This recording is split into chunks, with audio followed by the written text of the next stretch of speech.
Muy buenas noches. Deseo que nuestro Señor esté bendiciendo sus hogares en este momento y que cada uno de ustedes pueda ser lleno de la gracia y de la misericordia de nuestro buen Señor y Salvador nuestro Jesucristo. El Señor es bueno, como dice su palabra, para siempre es su misericordia y nosotros los redimidos de Jehová tenemos que proclamarlo. Tenemos que decir que Él es bueno, tenemos que decir que su bondad es para siempre.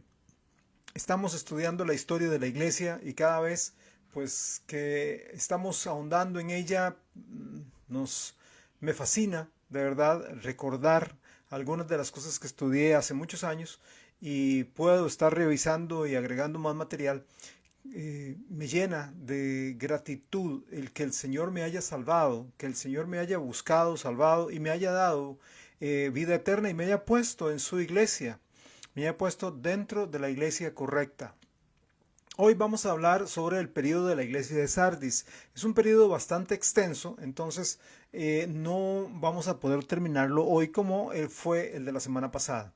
Hoy probablemente vamos a dividirlo en dos, pero vamos a ir al trono de la gracia para encontrar el oportuno socorro, para que Dios nos pueda hablar e impresionar en esta noche. Y espero que Dios pueda enseñarles a ustedes, pueda ayudarles a ustedes a crecer, a madurar, a comprender algunas cosas y valorar la iglesia del Señor Jesucristo, valorar la fe que una vez fue dada a los santos, valorar la palabra que Dios nos ha dejado. ¿Qué les parece? Vamos a orar. Señor Dios, en el nombre de Jesucristo, en el nombre que es sobre todo nombre y ante el cual toda rodilla se doblará de los que están en los cielos, en la tierra y debajo de la tierra, y proclamarán que Cristo es el Señor. Para tu gloria, Padre, estamos orando en este momento, poniéndonos como un sacrificio vivo, santo y agradable a ti. Primeramente pidiéndote perdón para que limpies todo nuestro pecado, cualquier pecado que hayamos cometido, cualquier cosa que haya sido desagradable delante de tus ojos, para que, Señor, por favor nos la puedas perdonar, que tu sangre preciosa nos limpie.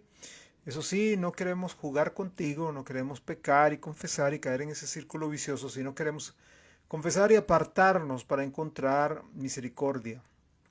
Padre, dame sabiduría para exponer tu palabra y oro por los hermanos y hermanas que van a estarse uniendo durante la noche y que posteriormente van a estar escuchando esta serie de lecciones y otras más que, Señor, tú les impresiones, tú les toques el corazón y Señor, les hables en el amor en Cristo Jesús. Gracias, buen Dios. Amén. Ok, entramos a la historia de la iglesia y estamos ahora entrando al periodo de la iglesia de Sardis, el periodo de la iglesia de Sardis que va desde el año 1000 hasta el 1500 después de Cristo. Ya estamos llegando más o menos cerquita de nuestra era, del 1000 al 1500. Claro, hay un montón de detalles, hay muchos detalles que se están quedando por fuera, pero la idea es por lo menos a vista de pájaro, a vuelo de pájaro, de una manera muy rápida poder empaparnos un poquito de la historia de la iglesia. Podemos pensar en la historia de la iglesia como si fuera una partida de ajedrez, una partida de ajedrez entre Dios y Satanás. Dios mueve sus piezas primero y luego el diablo contraataca con un movimiento suyo. Igual como los ajedrecistas, estos expertos, están observándose y uno mueve y el otro mueve para defender, para contraatacar y así vamos. Hemos visto que en cuanto a la historia de la iglesia, la partida de ajedrez empieza en Jerusalén, en la ciudad de Jerusalén, ¿verdad? Empieza con el ministerio de nuestro Señor Jesucristo y luego el de los 12 apóstoles, luego 70 y así sucesivamente se fue desarrollando. De Jerusalén, imagínense así, de Jerusalén salen dos líneas, de Jerusalén salen dos líneas que parten de ese lugar, ¿ok? Y llegan a dos ciudades claves en cuanto al estudio de la iglesia y también en cuanto al estudio de la historia de la Biblia, ¿ok? Um, Vamos a ver otra vez. Jerusalén sale un brazo hacia Antioquía de Siria, ¿ok? El Evangelio sale de Jerusalén, llega a Antioquía y de allí, a través del ministerio de Pablo y de todos sus descendientes espirituales, se difunde por todo el mundo. O sea, la buena línea de iglesias y la buena línea de Biblias sale a través de Antioquía de Siria, ¿ok? Pero también de Jerusalén sale hacia Alejandría de Egipto, ¿ok? El evangelio llega a Alejandría y a través del ministerio de algunas personas, como he mencionado, uno de ellos fue Orígenes, que él pervierte y corrompe las Sagradas Escrituras. Entonces la línea mala se traza desde Alejandría, Egipto, pasa a Roma, Italia y de allí a todas las partes del mundo.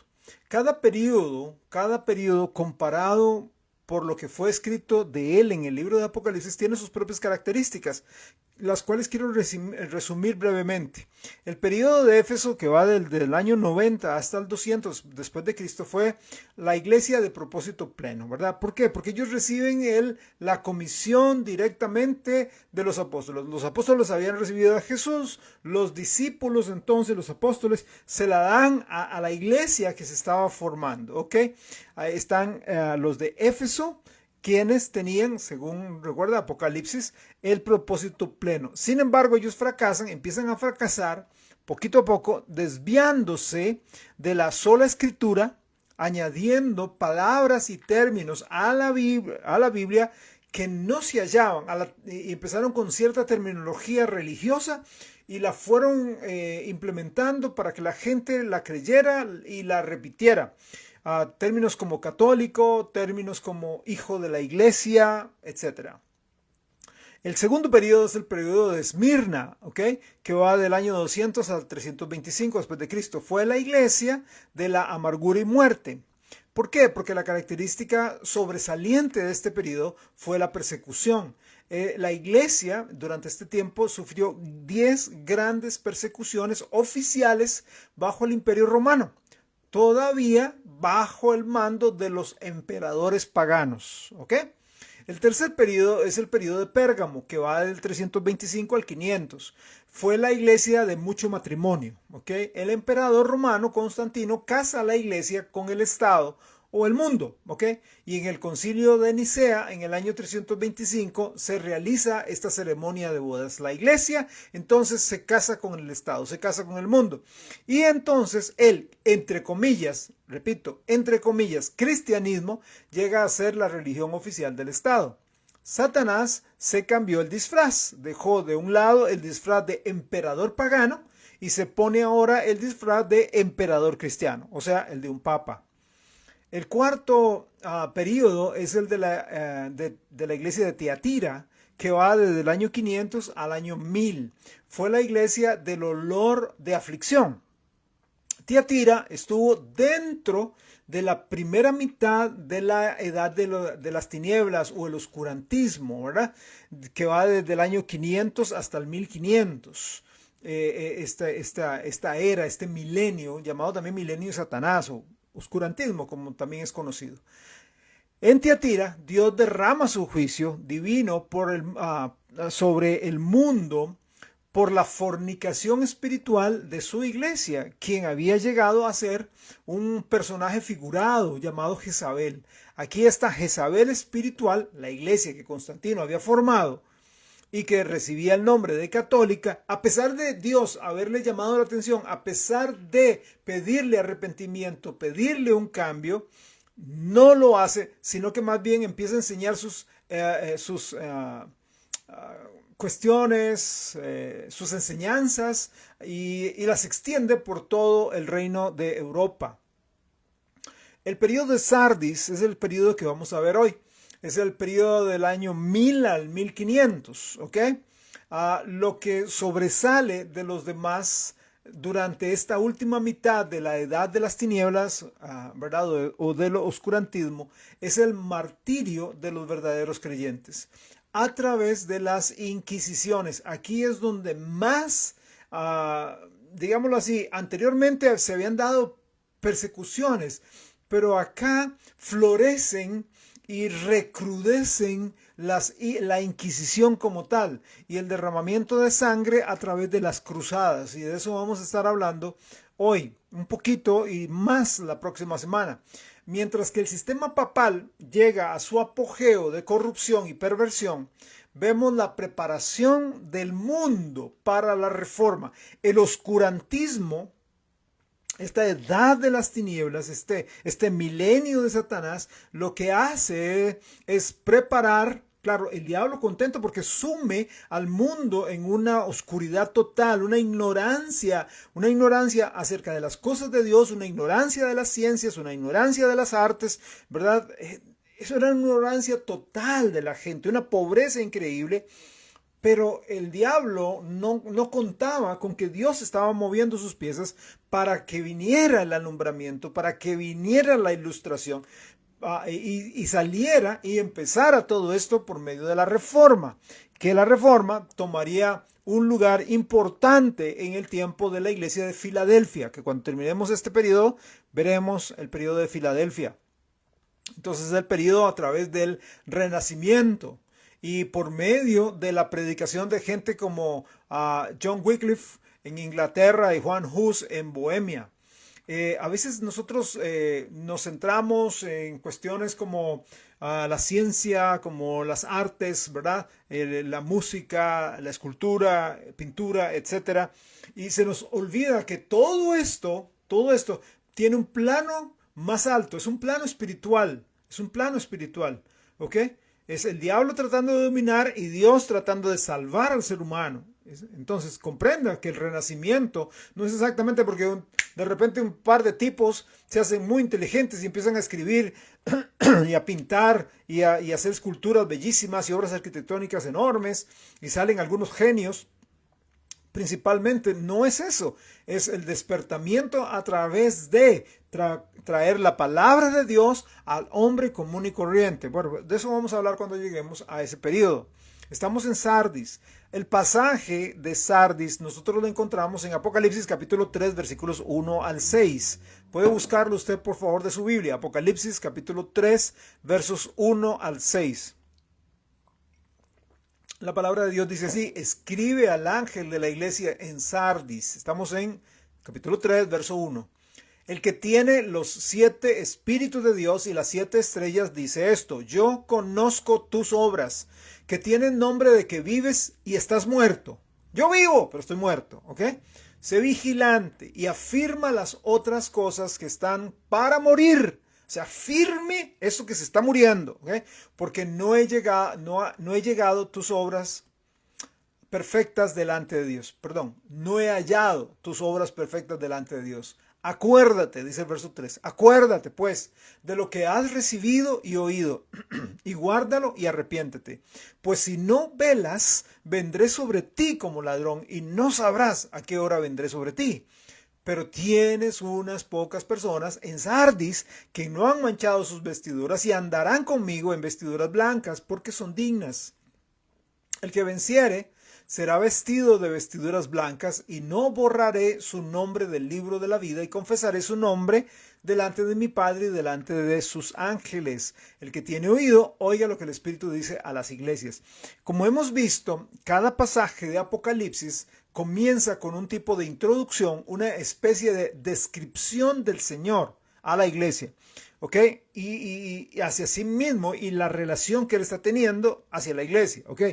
Para la iglesia de Sardis, acá vemos al Señor. ¿Cómo lo vemos? Vemos que es el que tiene los 7 espíritus de Dios y las 7 estrellas. Él es el dueño, él dice, yo tengo los 7 espíritus de Dios y las 7 estrellas. Ok, ¿cuál es el mensaje a Sardis?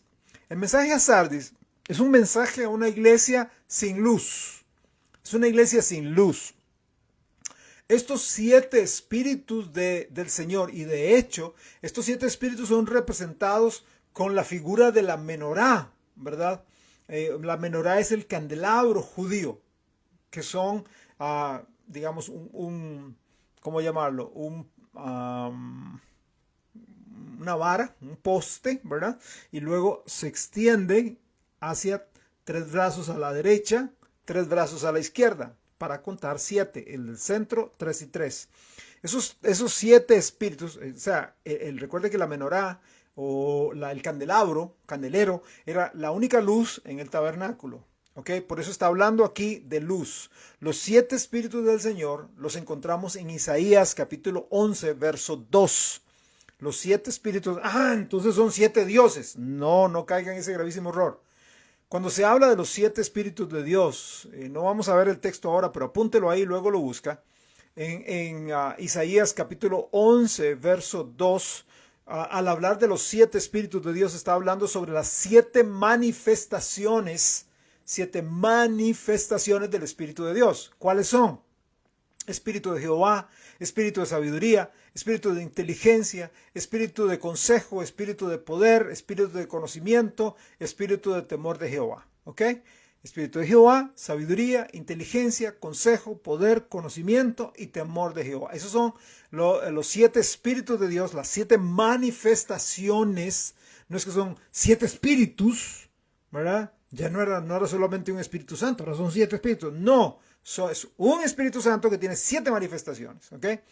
Jesús se presenta a sí mismo como el que tiene los 7 espíritus de Dios, porque eso es exactamente lo que le estaba faltando a la iglesia de Sardis. A la iglesia de Sardis le estaba faltando la luz de la manifestación perfecta del Espíritu Santo. Se lo pongo de la siguiente manera. Ellos no tenían a Jehová. Por tanto, no era una iglesia salva, sino era una iglesia pagana. La iglesia que estaba funcionando en aquel entonces era una iglesia pagana, porque esta iglesia, como vamos a ver un poco más tardito y especialmente la otra semana, fue una iglesia que hizo atrocidades, cometió atrocidades en el nombre de Dios. Mató, violó, torturó en el nombre de Dios. Jamás alguien puede hacer semejante cosa en el nombre de Dios. ¿Quién lo puede hacer? Aquel que no tenga el Espíritu de Jehová en su corazón. Una iglesia que no era salva. No tenían sabiduría, o sea, no tenían a Jehová, ¿verdad? No era una iglesia salva. No tenían sabiduría, sino que era una iglesia necia, revolcándose con el mundo. No tenían inteligencia porque rehusaron apartarse del mal. La Biblia dice que la inteligencia es apartarse del mal camino. O sea, usted no es inteligente porque tenga 4 o 5 doctorados y porque hable 8 idiomas. ¡Qué fantástico eso! Usted es inteligente porque, aunque tenga mucho dinero o poco dinero, aunque usted sea muy letrado o iletrado, si usted es una persona apartada del mal delante de los ojos de Dios, que es aquel que cuenta, usted es inteligente. No tenían el consejo de Dios porque habían dejado de lado la palabra de Dios. La palabra de Dios es el consejo de Dios. La palabra de Dios es clara. Ahí en Proverbios 11:14, sin el consejo de Dios no hay dirección sabia. ¿Y qué? El pueblo cae. Si la palabra de Dios no se está predicando, si la palabra de Dios no se está enseñando, la gente vive como cree. Para mí esto es pecado. No, para mí no. Para mí aquello es pecado. Y vamos empujando las barreras, ¿verdad? En Proverbios capítulo 15, versículo 22, los pensamientos de los de Sardis eran frustrados, como uno puede ver en los escritos que salieron en esa época en Sardis. De eso hablamos la otra semana más que nada. ¿Verdad? Ellos no tenían el consejo de Dios. Estaban metiendo a la gente en un oscurantismo total. También la iglesia de Sardis estaba caminando hacia la ruina, no a la victoria. Era completamente una iglesia corrupta, era una iglesia perversa, porque dejó de seguir el consejo de Dios. Ahora, tampoco tenían el poder de Dios porque era una iglesia muerta. No tenían el conocimiento de Dios porque había mezclado la sana doctrina con la filosofía y el paganismo. No tenía el temor de Dios y por eso cada uno hacía lo que bien le parecía. Desde el Papa hasta el sencillo labriego que estaba arando la tierra en el campo. El mensaje a la iglesia de Sardis es un mensaje a una iglesia usurpadora. Usurpar es apoderarse de una propiedad o un derecho que legítimamente pertenece a otro y por lo general se hace con violencia. Según vemos ahí en Apocalipsis 3.1 y también en Apocalipsis 1.20, las 7 estrellas. Recuerde que dice, yo tengo los 7 espíritus. El Señor Jesús dice, yo tengo los 7 espíritus, pero también habla de que yo tengo las 7 estrellas. Las 7 estrellas son los ángeles, ¿ok? De las 7 iglesias locales a las cuales Cristo escribió. El mensaje a los de Sardis es que Cristo es el que tiene las 7 estrellas. Cristo es el dueño de la iglesia. Cristo es el dueño de las iglesias. Las iglesias que creen en Él, las iglesias que predican de Él, las iglesias que se agarran y enseñan la Biblia y la predican, son sus iglesias. Y Él es el dueño de la iglesia, no es una persona y ni un grupo de personas. ¿Ok? Es Él. Él es la cabeza. Durante este tiempo, el papado llegó a ejercer tal control sobre las iglesias que se acentuó más el título de obispo de obispos. El papa llegó a llamarse así, obispo de obispos, pontíficex maximus. O sea, el máximo pontífice, el sumo pontífice. Pero el obispo de obispos es nuestro Señor y Salvador Jesucristo. No es ningún hombre pecador y falible. Se estaba usurpando el lugar que le correspondía al Señor. Se estaba quitando al Señor del trono para sentarse uno y decir, yo soy el que mando, yo soy el que gobierno las iglesias, yo soy la última palabra delante de las iglesias. Ahora, ¿cuál es la condición de la iglesia de Sardis?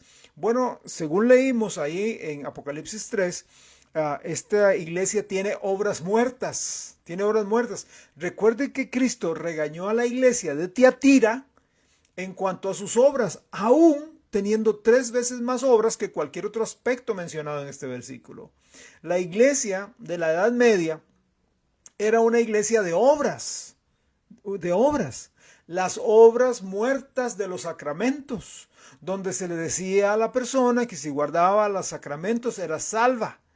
Los sacramentos, el bautismo, la confirmación, la comunión, la extremaunción, el matrimonio, etc. Y que eso le podía dar salvación. Eso es mentira.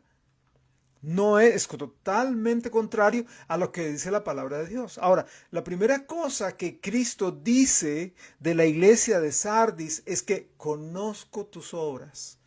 Él conoce sus obras. Luego en el versículo 2 dice que sus obras no eran perfectas. O sea, no eran de Dios. El único perfecto es Dios. Dice, tus obras no son perfectas, ¿verdad?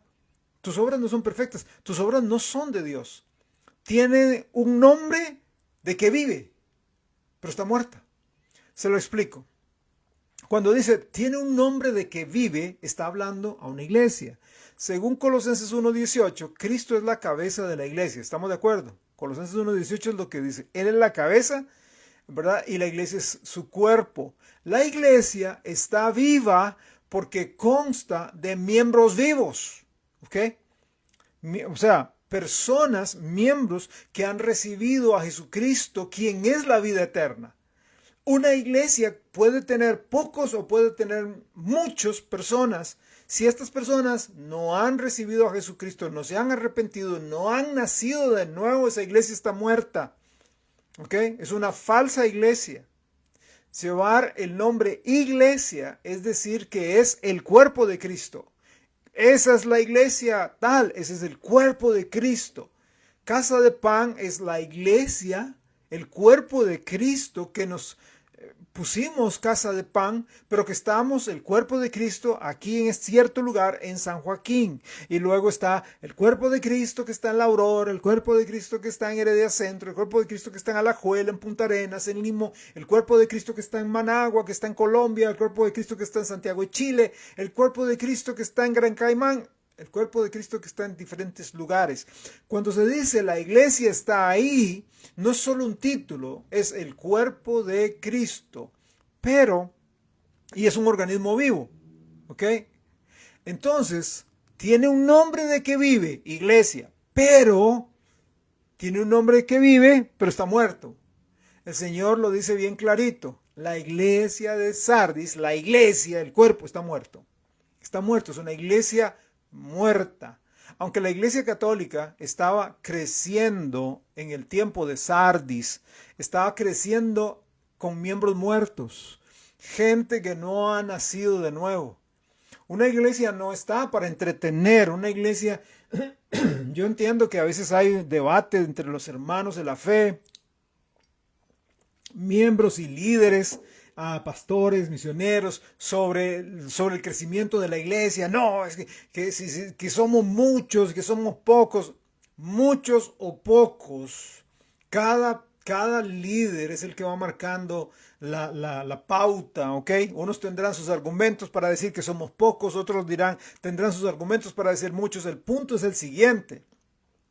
La iglesia, si es de Cristo, es un organismo vivo y cada persona tiene que preocuparse por estar analizando, ¿verdad? Ahondando en que si las personas que están llegando a esa iglesia tienen a Jesús, han nacido de nuevo, y todos los que estén llegando, hay una preocupación no solamente del pastor, sino de cada persona en saber si tiene a Cristo como Salvador, porque si no, de lo contrario, puede ser una iglesia pequeñita que está viva, pero está muerta porque está llena, o tiene algunas cuantas personas, 10, 15, 20, 50, que no son salvas, están muertas. Es una iglesia muerta, es una iglesia que dice que vive, pero está muerta. O puede ser una iglesia de 1000 y 2000. A veces le tiramos a las iglesias grandes, ¿verdad? Se le tira a las iglesias, es que esas iglesias están llenas de paganos y de píos. No necesariamente, yo también conozco iglesias pequeñas que no se preocupan por la salvación de sus miembros, de las personas que están llegando, ¿ok? Ahora, ¿cuál es la prescripción del médico por excelencia de nuestro Señor Jesucristo a la iglesia de Sardis? Hay dos cosas que el Señor dice que Sardis necesita en su condición de muerta. Necesita ser vigilante y luego necesita afirmar las otras cosas. Vigilante, afirmar las otras cosas. Veamos las dos por aparte. Necesita ser vigilante. Esta misma palabra vigilante es traducida, es la misma palabra griega traducida como velar. Vigilante y velar vienen de la misma raíz griega, ¿verdad? Que en otros lugares de la Biblia aparece. Lleva el sentido, vigilante, vigilar, lleva el sentido de estar despierto, ¿okay? Atento. Recordando el versículo 2, ¿verdad? Que habla sobre esto, sabemos porque el Señor dice, sé vigilante, sé vigilante. ¿Por qué está diciendo el Señor, sé vigilante? Iglesia, sé vigilante. Despierta, porque la iglesia estaba dormida, estaba muerta. La iglesia estaba muerta. Una persona que está muerta, ¿no le ha pasado a usted que a veces usted ha llegado a ver a una persona en su ataúd y está a veces tan tranquilo, ¿verdad? Esa persona está inerte, claro, pero está tan tranquilo que usted dice, parece que está, ¿qué decimos? Dormido. De hecho, Pablo hace en algunas de sus epístolas una comparación entre el dormir y la muerte. El Señor Jesucristo, hablando a sus discípulos allá en Mateo capítulo 26, versículo 40, búsquelo por favor, Mateo 26, 40, habla sobre esto, sobre velar, ¿verdad? Sobre estar atentos. Mateo 26, 40 dice, vino luego a sus discípulos y los halló durmiendo y dijo a Pedro, ¿qué le dice a Pedro? Así que no habéis podido velar conmigo una hora. Esta frase, así que no habéis podido velar conmigo una hora, contiene la palabra velar, que significa estar despierto, estar vigilante, con las pilas puestas, atento, ¿verdad? Vigilando, en vez de estar dormido, de estar como muerto, ¿ok? Efesios, ahora vamos a una carta de Pablo, Efesios capítulo 5, versículo 14. Efesios 5, 14. Dice así la palabra de Dios, Efesios 5, 14. Por lo cual dice, despiértate, tú que duermes, despiértate y te alumbrará Cristo. Y levántate de los muertos. Lo leo todo otra vez. Por lo cual dice, despiértate tú que duermes y levántate de los muertos y te alumbrará Cristo. En el mismo sentido que vemos acá, la iglesia de Sardis se había dormido, se había muerto y necesitaba despertarse, necesitaba levantarse, necesitaba avivarse, necesitaba ser vigilante, porque no lo estaba haciendo, estaba dormida, muerta. ¿Ok? Entonces, la primera cosa es que debía velar, la segunda cosa es que debe afirmar. Lo que la iglesia de Sardis debió haber afirmado eran las cosas, dice ahí el texto de Apocalipsis 3, eran las otras cosas que estaban para morir. ¿Ok? Es decir, usted debe afirmar, hacer firme lo que todavía andaba bien. No todo andaba mal. Cuando el periodo de Sardis empezó, no todo. Había algunas cosas que todavía tenían vida, pero que estaban para morir. Es que si no se atiende algo que está vivo, si no se alimenta, se muere. Si no atendemos, se muere. Por eso dice la Biblia, el apóstol Pablo, ¿verdad? O el escritor de Hebreos, no debemos descuidar una salvación tan grande. ¿Ok? No es que perdemos la salvación, pero se va apagando la llama, se va apagando. Y entonces al irse apagando la llama, perdemos la pasión por las almas, perdemos la preocupación por las almas. Hablaba con un hermano hoy en la fe y él me contaba algo muy triste. Él dice, viera lo que está pasando en mi iglesia, pastor, no es de Casa de Pan, es de otra iglesia. Y él ahí como testimonio, pidiéndome oración también, me contaba, mira qué triste, llegan las visitas y nadie las saluda. Llegan las visitas y es como si cada uno tiene su propia fiesta. Cada uno tiene su propio grupito. Aquí yo estoy con mi amiguita y como mi amiguito, ¿cómo están? ¿Cómo le va? ¿Cómo va? Y entra gente sin Cristo, algunas de ellas. Y él me contó con horror y espanto y dolor que entró un muchacho del barrio que aparentemente lo habían asaltado, lo habían golpeado, hasta apuñaleado, y el muchacho llegó ahí, ¿verdad? Ya aparentemente reconvaleciendo, no había quedado muy bien, pero él lo invitó, lo encontró en la calle, lo invitó, y el muchacho llegó a la iglesia. Él dice que nadie, absolutamente nadie lo saludó, y él se tuvo que ocupar. Él no era el pastor de la iglesia, no es pastor ni, ¿verdad? Simplemente es un miembro que ama mucho al Señor y quiere servir a Dios ahí. Y él dice, Jay, me agarraron ahí, tenía que hacer otras cosas, cerrar puertas, abrir puertas y toda la cosa, y cuando ya volví a ver dónde estaba, ya se había ido. De la semana siguiente dije yo, no llegó fulano, no llegó, ¿qué pasó? A la segunda semana no llega, entonces dice, voy a ponerme a buscarlo, y se va al barrio, y que ustedes han visto a fulano, ustedes han visto, ¿qué? ¿No se dio cuenta? ¿Se murió? ¿Se murió? Él fue el domingo a la iglesia y unos cuantos días después se había muerto. Y él dice, ¿dónde estará en este momento? La iglesia que se está durmiendo, la iglesia que se está muriendo, deja de preocuparse por las almas perdidas. Deja de preocuparse por las visitas. Deja de preocuparse, como dije yo el domingo, por invitar gente. Para empezar el primer paso a evangelizar, a llevar gente a la iglesia, a buscar a las visitas. ¿Cómo estás? ¿Cómo te va? Mi nombre es Freddy. ¿Cómo es su nombre? Clorobaldo. Qué bueno, Clorobaldo. Qué bueno. ¿Y qué le pareció a la iglesia? Mire, usted escuchó el mensaje. Cuénteme, usted viene de otra iglesia. Hablar conversación. Preocuparse por esa alma. Pero una iglesia que se está muriendo solamente se preocupa por sí misma. ¿Cuál es la instrucción a la iglesia de Sardis? El Señor le pide que recuerde tres cosas. Que recuerde el pasado, el presente y el futuro. O el pasado, el futuro y el presente. ¿Ok? El Señor le pide, recuerda el pasado. Le dice, acuérdate de lo que has recibido. Acuérdate de lo que has recibido. Lo que la iglesia en Sardis había recibido fue la palabra de Dios, la Biblia. Pero la iglesia en Sardis llegó al punto, cosa que venía deteriorándose, que se venía resquebrajando en los periodos anteriores, acá llega a tocar fondo. Así que en este periodo, la iglesia que se había desviado llegó al punto de ver la Biblia no como la única regla de fe y práctica, no como el bastión, no como el ancla que era, no como el alimento espiritual, no era la palabra del Dios viviente, sino como algo a la misma altura de los escritos de los padres de la iglesia y del mismo Papa. Y no hay comparación jamás con ninguno de las personas, por más buenas que sean. A mí me encanta leer sobre personas como Jonathan Edwards, como Charles Spurgeon y otros más, D.L. Moody y otros más, Wycliffe, Juan Hus, etc. Pero jamás puedo yo llegar a decir que esos escritos que son tan buenos son comparados con la palabra de Dios. No, esos escritos se quedan muy abajo a lo que la palabra de Dios es. Por eso, la primera instrucción del Señor es acordarse de lo que habían recibido. Pero también les dice, acuérdate de lo que has oído.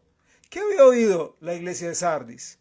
Había oído la predicación de los montanistas contra la corrupción religiosa de la iglesia de Roma. Había oído la predicación de los donatistas en el tercer siglo contra su bautismo, la regeneración bautismal y el bautismo infantil. Había oído la predicación de los novacianos contra las reliquias, las estatuas, las imágenes y la veneración a los santos muertos. Había oído la predicación de los maniqueos contra la idolatría de los símbolos de la cruz y el rosario.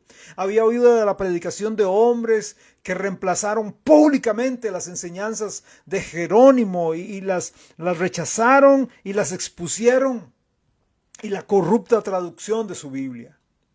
Una vez que el Señor ha instruido con el pasado a la iglesia de Sardis, ahora le dice, pero también recuerden el presente. Recuerden el presente. Jesús le dio dos instrucciones en cuanto a su presente, acerca del qué hacer ahora. Era guardar y arrepentirse. Ok, ¿qué hago ahora?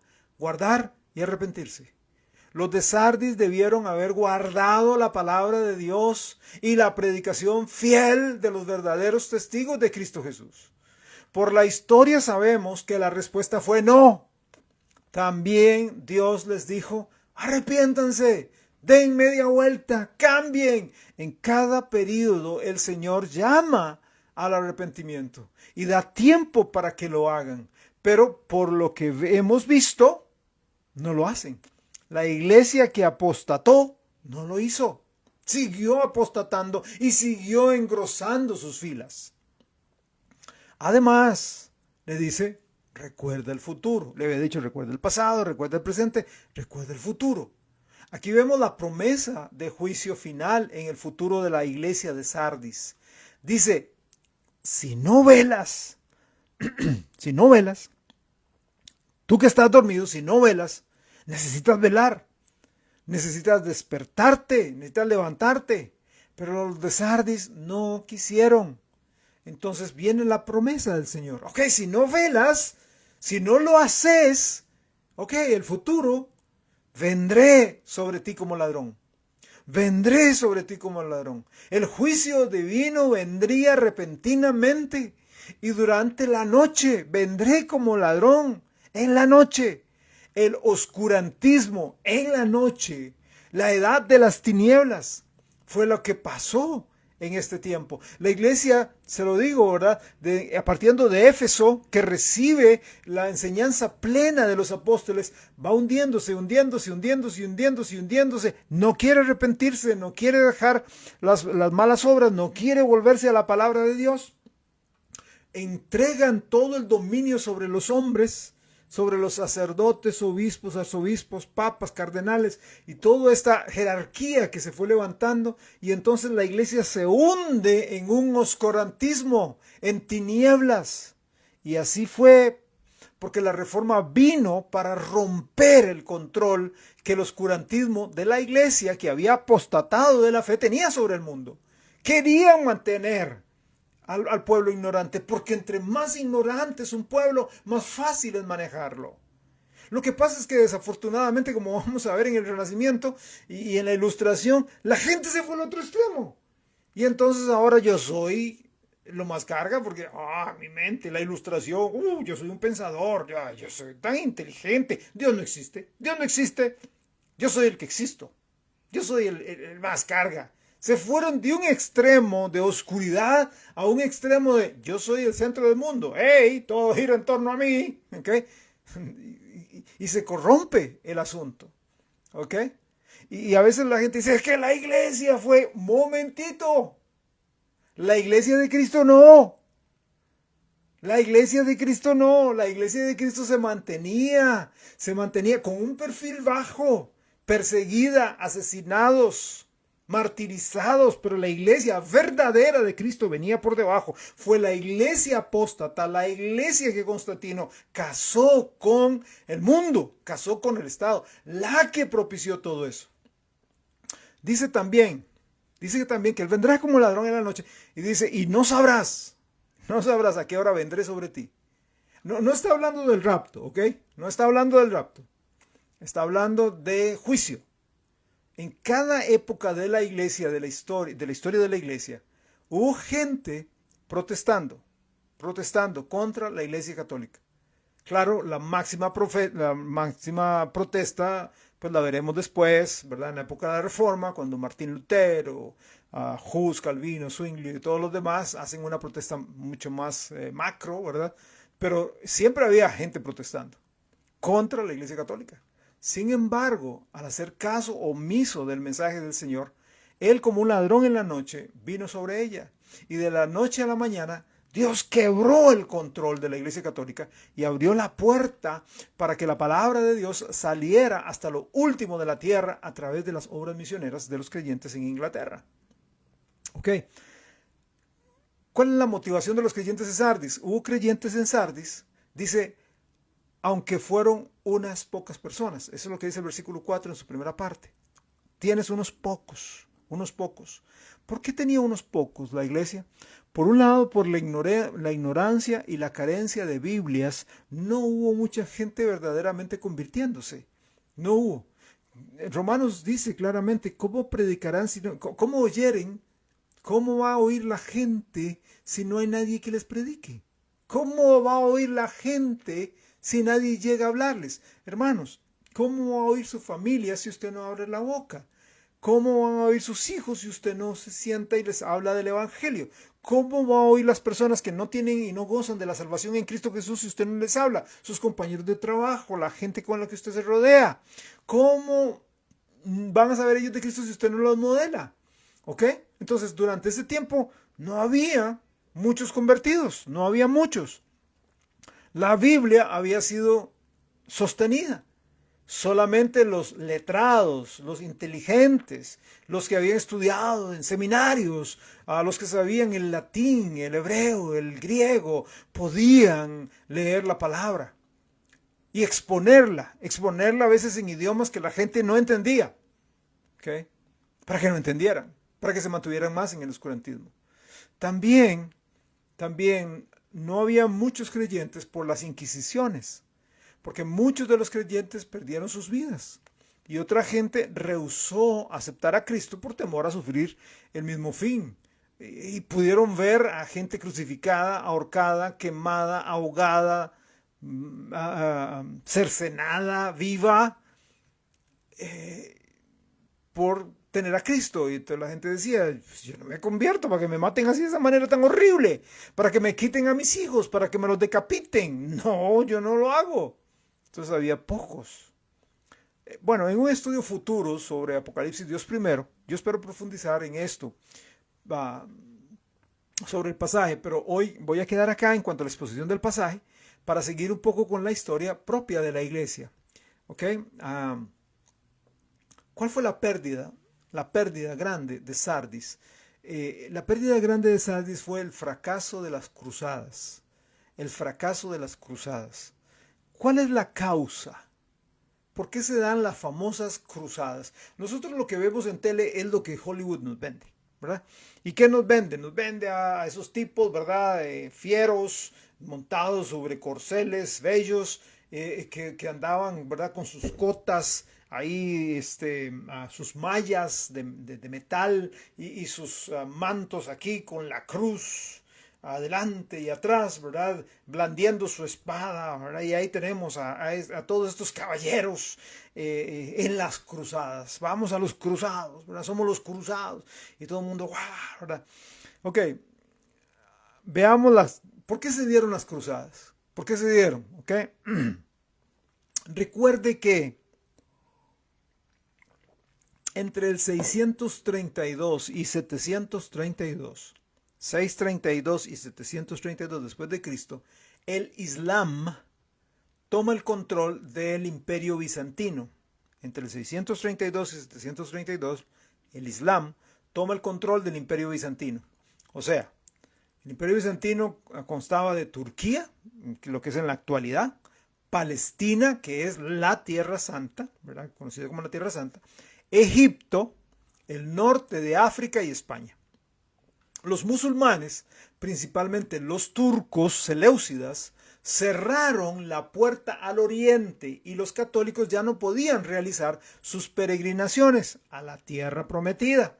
Ellos iban a hacer esas peregrinaciones, a veces buscando alguna reliquia, algún clavo de la cruz de Cristo, una astilla de la cruz de Cristo, una espina de la corona, algún manto, algún pedazo de ropa que haya sido de Juan, que tal vez estaba por ahí, ¿verdad? O esas caminatas como penitencia por pecados. Entonces, los musulmanes, ¿verdad?, cuando los comillas, cristianos venían a hacer esas peregrinaciones, recuerde lo que dijo el Señor Jesucristo: misericordia quiero y no sacrificio. ¿Para que andas peregrinando? ¿Para que andas caminando tanto? ¿Para que andas caminando y gastándote tanto? Y puedes caer muerto ahí, te pueden asaltar, te pueden matar, ¿verdad? Jesús dijo: no, misericordia quiero, no sacrificio. ¿Ok? Dios lo que anda buscando es el corazón contrito y humillado a Él. Dios, perdóname, soy un pecador, te necesito. No un montón de ritos y ceremonias, pero de repente los musulmanes cierran las puertas y dicen: no pasa más. Entonces la gente que venía peregrinando paraba y decía: hey, no podemos pasar. Entonces, con los musulmanes en control de tanta tierra, hay tres causas principales por las cruzadas, que se dan las cruzadas. La primera causa es la religión. O sea, las cruzadas se dan no solo por la religión. O sea, la primera es la religión, sí. ¿Ok? Las razones religiosas fueron la base, o sea, la causa primordial de las 7 grandes cruzadas que hubo. Cuando los peregrinos católicos llegaron a Palestina, fueron sujetos de todo tipo de persecución por los musulmanes. También el emperador de Constantinopla quería la ayuda de los cristianos católicos, ¿verdad?, europeos. Siempre tenían la amenaza de los musulmanes avanzando su ejército contra la ciudad. Entonces, puesto que los musulmanes controlaban la Tierra Santa, que no solamente era Palestina, sino ya una porción de tierra más grande, por cierto, la tierra Santa para los católicos es la tierra que le pertenecía a la Iglesia Católica, la tierra que ellos decían que era de ella, la única y verdadera iglesia que había reemplazado a la nación de Israel. Y puesto que los incrédulos o los infieles musulmanes estaban amenazando a Constantinopla, continuamente empiezan a realizarse las cruzadas para librar el oriente. La segunda causa fue el dinero. La segunda causa de las cruzadas fue el dinero. También razones económicas se dieron para las cruzadas. Con la conquista del 75% del territorio alrededor del Mediterráneo, los musulmanes llegaron a controlar mucho el comercio que iba del oriente hacia el occidente. También mucho de Europa occidental estaba padeciendo hambre. Entonces, unos querían abrir el libre comercio con los de Oriente, comercio en que aquel entonces era controlado por los musulmanes. ¿Ok? Y otros, buscando el dinero fácil, querían entregarse al pillaje. ¿Ok? Querían conquistar terrenos, hacer ejidos, poder entrar y decir: este territorio ahora es mío. ¿Ok? Esto va a ser de ahora en adelante mi protectorado. ¿Ok? Y empiezan a tratar de conquistar el territorio del Islam, que estaba bajo los musulmanes. La tercera causa de las cruzadas fue la aventura. La aventura. Una tercera razón entonces es: ellos se lanzan hacia la tierra prometida en las cruzadas para escapar del aburrimiento de la vida diaria del sistema feudal.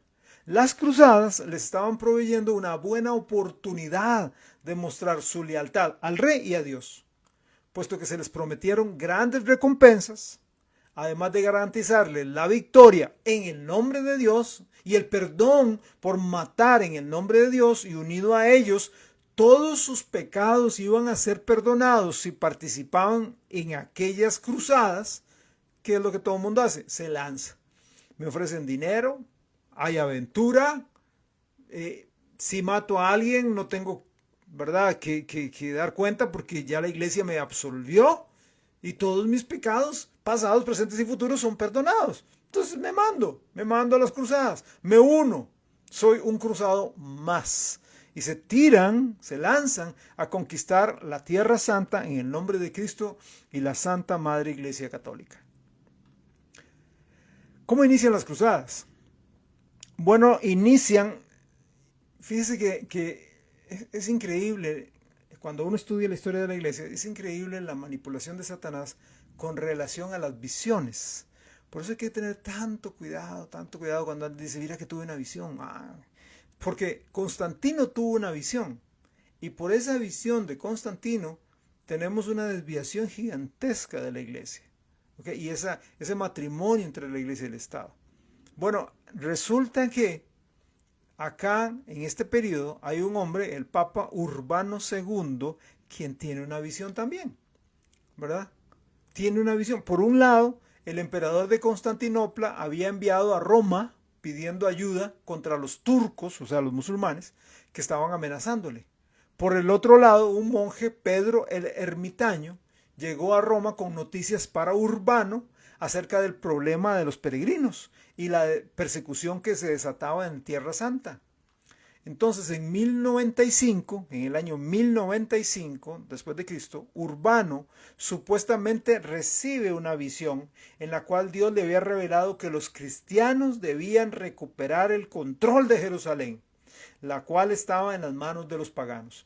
Y en esta visión se excavaron, ¿verdad? Y de repente encontraron una supuesta espada, y en el concilio de Clermont, en Francia, Urbano logra convencer a los líderes políticos para sostener esta empresa. Luego, cuando da una exposición al aire libre, una multitud reunida para ver el resultado del concilio, el Papa Urbano ofrece una indulgencia plenaria. O sea, eso quiere decir que todos aquellos que murieran en las campañas de las cruzadas iban a ser perdonados, todos sus pecados iban a ser perdonados. ¿Okay? Cualquier pecado les sería perdonado e irían directamente al paraíso, ¿verdad? Vean qué parecido el concepto que existía en ese entonces con el concepto que los musulmanes tienen, ¿verdad?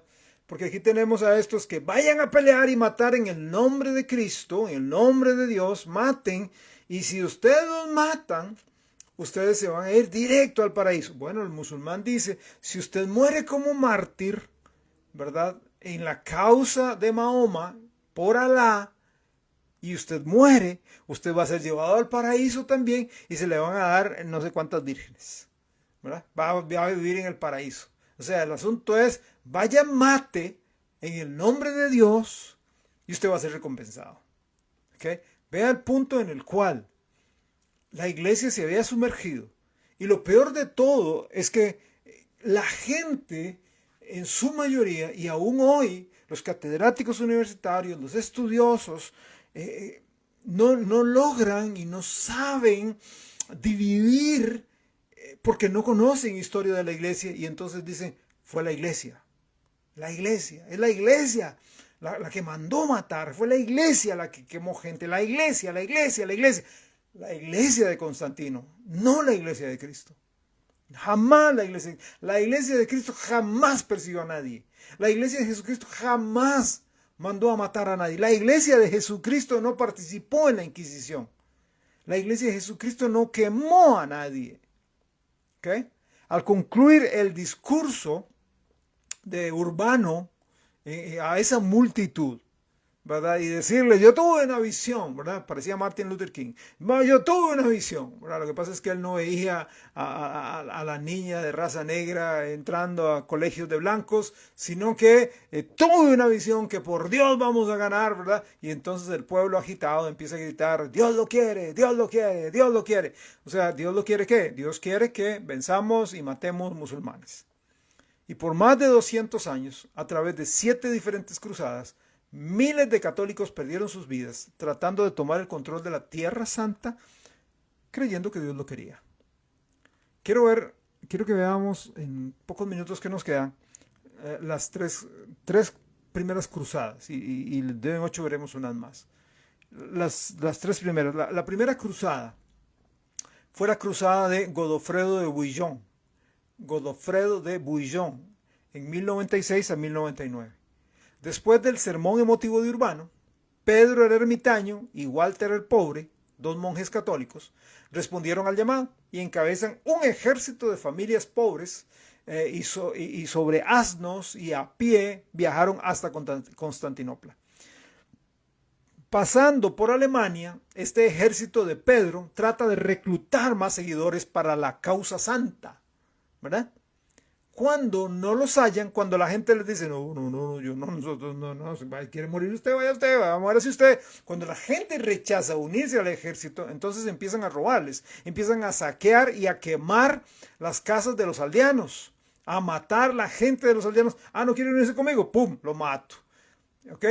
Y a llevársele las provisiones, porque ellos no iban preparados para semejante causa, ¿verdad? Además, buena parte de estos soldados de Cristo se dedicó a matar judíos. Judío que encontraban ahí, judío que mataban. La misión era matar musulmanes, pero judío que encontraban, judío que mataban. Puesto que iban a tierras lejanas a luchar contra los infieles, ¿y por qué no comenzar? ¿Por qué no entrenarse en esta lucha inmediatamente y matar a todos los judíos que encontraran a su paso? En Praga, y es que no fueron 10 ni 20, en Praga, en Metz, en Ratisbona, en Maguncia, fueron millares de judíos muertos por los cruzados.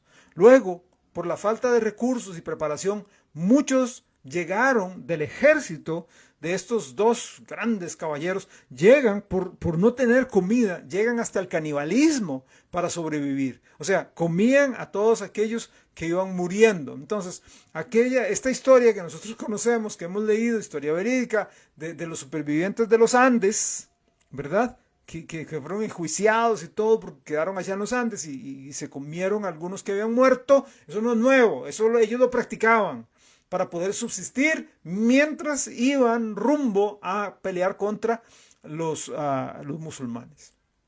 Se cuenta que cuando llegaron al territorio controlado por los turcos, unos 10.000 cruzados cayeron en un solo día. Al llegar a Bósforo, el estrecho de Constantinopla, el 21 de octubre de 1096, 30.000 cruzados fueron masacrados por los turcos, el cual tenía un ejército muy bien preparado, además de ser muy fiero. El Papa envió un ejército de refuerzo un poco más preparado para intentar una avanzada.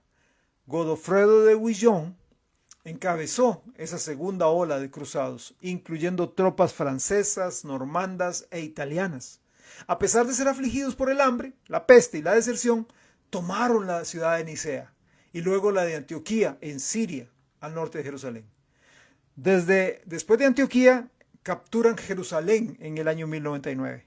Los defensores de Jerusalén habían tomado buenas medidas para su resguardo.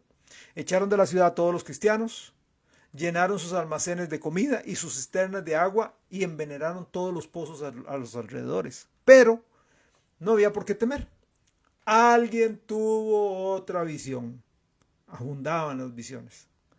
Para tomar la ciudad de Jerusalén, el ejército debía hacer una penitencia. Que fíjense que yo tuve una visión y hay que hacer una penitencia. Todo el ejército tenía que marchar descalzo alrededor de Jerusalén y ayunar y luego atacarla con todas sus fuerzas. Bueno, al fin, el 15 de julio de 1099, abrieron una brecha en las defensas de la muralla de Jerusalén. Después de una carnicería, quedó en manos benditas de los cristianos cruzados. Entonces los soldados de Cristo, ya al haber entrado a Jerusalén, se dedicaron a la venganza. Todos los soldados sarracenos, o sea musulmanes, fueron muertos sin misericordia. Mataron a la población civil entera, violaron a cuanta mujer podían. A otras mujeres les arrancaban a los niños de sus brazos, a los bebés de sus brazos, para el placer de estrellarlos contra las paredes. Los cristianos. ¿Por qué cree usted que los musulmanes, verdad, hablan y son tan fieros cuando se habla del cristianismo, por todo lo que ellos vivieron, por gente que decía, en el nombre de Jehová haremos eso. Los judíos habían acudido a la sinagoga y los cruzados les prendieron fuego al edificio y los mataron a todos adentro. Según el testimonio de un testigo ocular, la matanza fue tal que en el pórtico de Salomón la sangre llegaba a las rodillas de los caballos. Poco después, Saladino, un general musulmán, consolidó bajo su poder las fuerzas musulmanas y toma de nuevo, expulsa, mata a los cruzados que habían conquistado Jerusalén, y entonces Saladino, el musulmán, vuelve a conquistar Jerusalén.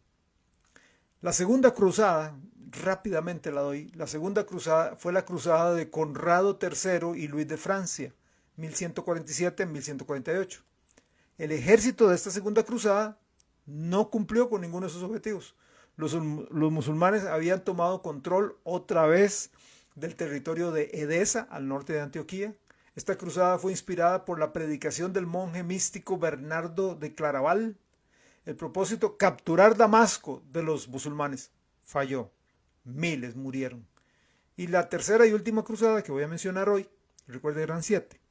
La tercera y última cruzada fue la cruzada de Ricardo Corazón de León de Inglaterra, 1189 al 1192. Esta cruzada fue llamada la Cruzada del Rey, porque el rey de Inglaterra fue la cabeza de ella. También con Ricardo fueron 2 reyes más, el emperador Federico Barbarroja y el rey de Francia, Felipe II Augusto. Millares de pobres también se lanzaron a la conquista. Intentaron capturar Jerusalén para quitársela de las manos a Saladino, el general musulmán turco. Pero al igual que en la segunda, esta tercera cruzada fue un total fracaso, un completo fracaso. No lograron recuperar Jerusalén, pero sin embargo mueren miles de personas en estos lugares, en estas cruzadas. Quizá usted que me acompaña dice, oiga, qué horror esto, qué horror. Yo quiero decirle que Jesucristo es el príncipe de paz. Pero ¿cómo me puede usted hablar de Jesucristo de paz? Si vea lo que Dios está... No fue Dios, fue el hombre. El hombre es pecador desde que nace. Su inclinación es hacia el pecado, su inclinación es hacia el mal. Dios es el que llama, toca, busca, jala al ser humano hacia él. Pero es el hombre el que se anda escondiendo como Adán. Es el hombre el que tapa sus oídos para no oír lo que Dios quiere decirle. Es el hombre el que, en el nombre de Dios, comete atrocidades, pero no es Dios. Dios le ama a usted. Y Dios quiere hacer de usted su hijo y su hija. Quizá usted no entiende todo esto de la historia. Quizá usted hasta está en alguna de esta iglesia de Constantino y usted dice, pero estoy confuso, pero entonces, ¿qué ha pasado? Jesucristo dice, conoceréis la verdad y la verdad os hará libres. En Juan 14, Jesús dice, ¿qué es la verdad? Juan 14:6, Jesús dijo, yo soy el camino, la verdad y la vida. Nadie viene al Padre si no es por mí. Y en Juan 17 dice, santifícalos en tu verdad. Tu palabra es verdad. Tal vez usted está un poco confuso. ¿Qué es esto? Tanta información. ¿Cómo es estos horrores? Jesucristo fue echado a un lado por estos hombres. No haga usted lo mismo. Búsquelo a Él. Entréguese a Él, escuche hoy su voz. Como dice cada porción a cada una de las iglesias en Apocalipsis, si oyereis hoy su voz, no endurezcáis vuestros corazones. Escuchad lo que el Espíritu dice a las iglesias. Escuche lo que el Espíritu le está diciendo a usted en este momento. Si usted necesita a Cristo, salvación, si usted dice, no sé, estoy como confuso, entréguese a Jesucristo. Él es la luz se le encenderá y usted podrá empezar a entender muchas cosas. Tratar de entender estas cosas es como tratar usted de meterse en una cueva profunda sin una luz, por pequeña que sea. Usted necesita un gran foco para poder entrar a una cueva profunda.